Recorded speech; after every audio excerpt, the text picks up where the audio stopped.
Thank you, Chairman Leader Jeffries. Thanks for having me. It's way different on this side, guys, let me tell you.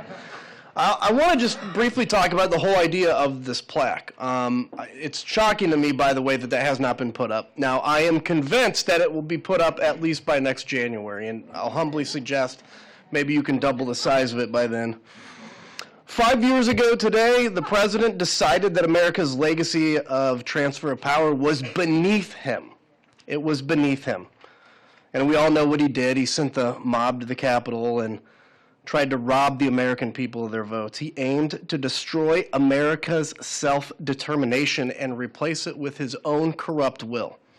We've all seen the videos. We even saw them today. You know how vicious it was. No rational person can look at that violence that occurred on January 6th and think that it is not wrong. But even more concerning is that threats to our democracy have continued beyond what we've witnessed 5 years ago, and it's continued to today. The persisting threat to our nation lies in how Donald Trump and his allies have manufactured an alternate reality of conspiracies to support their violent siege of our democracy. It's simple. They want to rewrite history. By the way, we won't let them. These conspiracies started even before January 6th.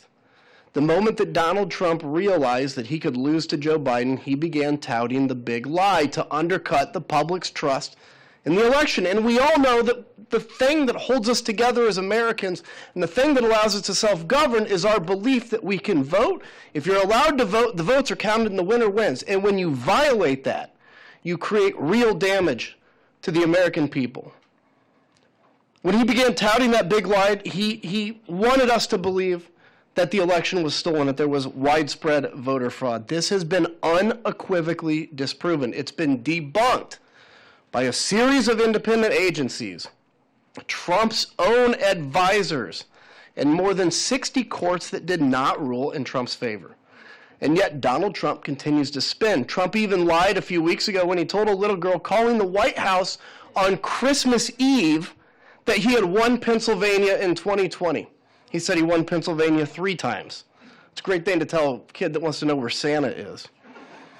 And his supporters follow suit, either knowingly pushing debunked conspiracy theories or still duped by the MAGA cult to spread ridiculous, widely disproven narratives whitewashing Trump's role and minimizing the attack. For example, his followers claim that Capitol Police opened the door to rioters, even though we have the footage of these officers being attacked and run down, with rioters literally stepping over injured officers to get inside. They claim that the January 6th attack was a sudden, unpredictable event.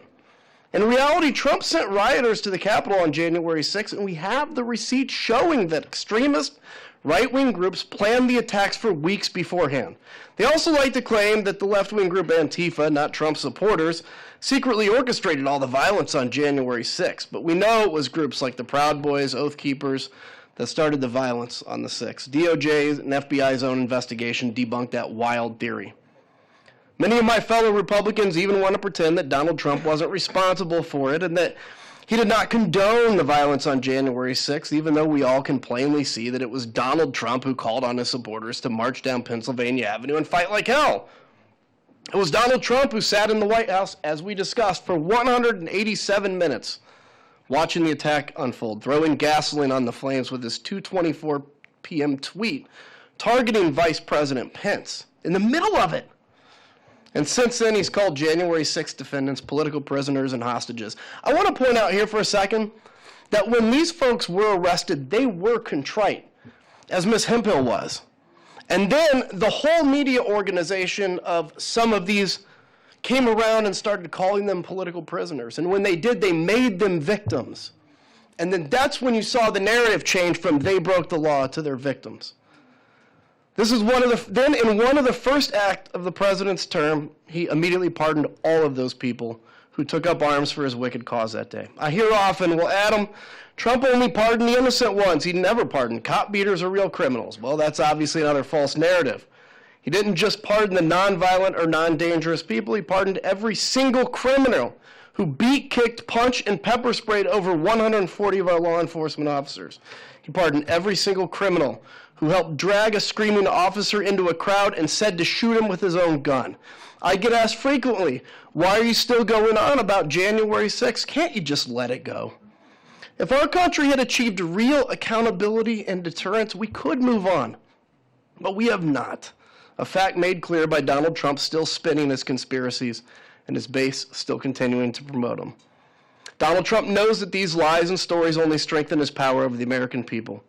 How can I allow this without sharing what I know to be true, that on January 6th he tried to overthrow his government and call myself a patriot? How can I let that happen and call myself a patriot? How can we ever ensure that our votes matter if we bow to the narrative of a president who incites an insurrection, denies doing it, and then pardons the insurrectionists? The rewriting of January 6th is un-American. That's why we're here on this important day, to safeguard our democracy and call out corruption without fear of Donald Trump's persecution, so that a day like this may never stay in our country again. I also get asked a lot, what did the January 6th committee accomplish? And I'll tell you, we may have another few years. We have to continue to battle this misinformation. But I guarantee you that my kid and my grandkid and his grandkid will know the truth of what happened on that day. Because while the DOJ was not allowed to finish their investigation because the president knew exactly what they had, and he made them drop it. Because of that, the only living record was the January 6th committee, and I am proud of our work, and I yield back. Hey, just a minute before you move on. I want to say thank you for watching and for supporting us. It's you, all of our viewers, our readers, and our listeners who make everything that we do possible. So thank you from everyone here at PBS News. Support journalism you trust. Support PBS News. Donate now, or even better, start a monthly contribution today.